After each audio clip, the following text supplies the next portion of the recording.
était en attente de ces décisions, c'est là que nous avons vu Djibril Ngom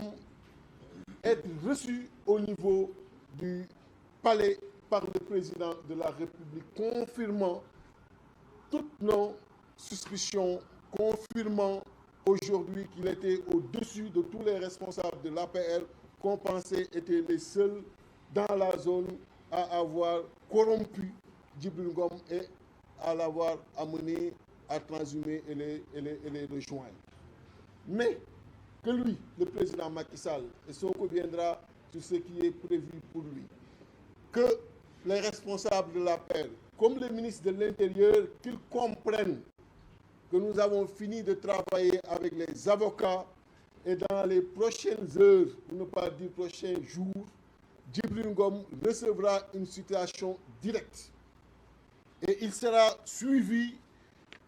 poursuivi pour abus de confiance, comme le stipule l'article 383 du Code pénal, mais également pour faux et usage de faux suite à la décision de la Cour d'appel. Il sera poursuivi pour escroquerie et manœuvre frauduleuse, comme prévu par l'article 379 du Code pénal, mais également pour une tentative d'escroquerie à un jugement. Donc, il va recevoir cette citation directe parce que pour nous, il est hors de question de laisser passer ce forfait visible, connu, reconnu par tous les Sénégalais, ce forfait qui a indigné tous les Sénégalais épris de paix et de justice et partisans d'organisation d'élections libres et transparentes, participant à la respiration démocratique du pays. Je vais finir justement sur le fichier électoral. Au moment où je vous parle, l'opposition ne dispose pas du fichier électoral. Le président de la République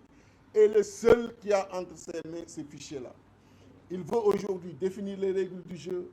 savoir ce qui est prévu dans le jeu, jouer seul dans certaines communes et au moment où je vous parle, avoir la possibilité, s'il y a encore des zones où des manœuvres peuvent être faites, des zones où il pense qu'il va être battu, de pouvoir justement, à travers ce fichier, engager les manœuvres politiciennes souterraines. Et nous avons décidé au niveau de Yewwi Askan Wi de lui adresser une correspondance via le ministre de l'Intérieur pour qu'un décret soit publié tel que prévu par l'article 49 du Code électoral pour que le fichier soit à disposition de tous les partis politiques et notamment des partis politiques de l'opposition pour qu'on puisse procéder à la vérification parce que n'oubliez pas qu'à partir du 8, des commissions seront installées, des commissions de distribution de cartes. Mais si on n'a pas ce fichier, quel pouvoir, quel moyen de contrôle disposons-nous pour faire la comparaison et pour également apprécier la fiabilité de ce fichier et savoir si tous ceux qui s'étaient mobilisés pour aller s'inscrire sont également pris en compte dans le fichier parce que ce qui est distribué peut ne pas figurer sur le fichier. Les gens peuvent recevoir des cartes et pourtant le jour du scrutin ne voient pas leur nom dans les bureaux de vote ou dans les centres de vote. Est-ce que le nombre qui a été avancé, c'est le nombre qui a été justement enregistré en termes d'évolution sur le fichier électoral?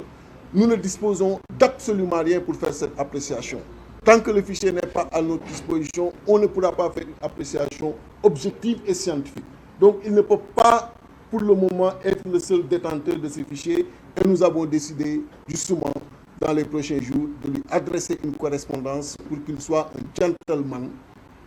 pour qu'il revienne à l'élégance républicaine, à l'élégance présidentielle,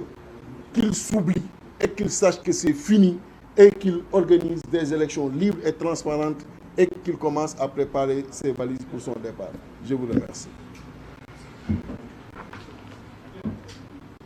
La parole à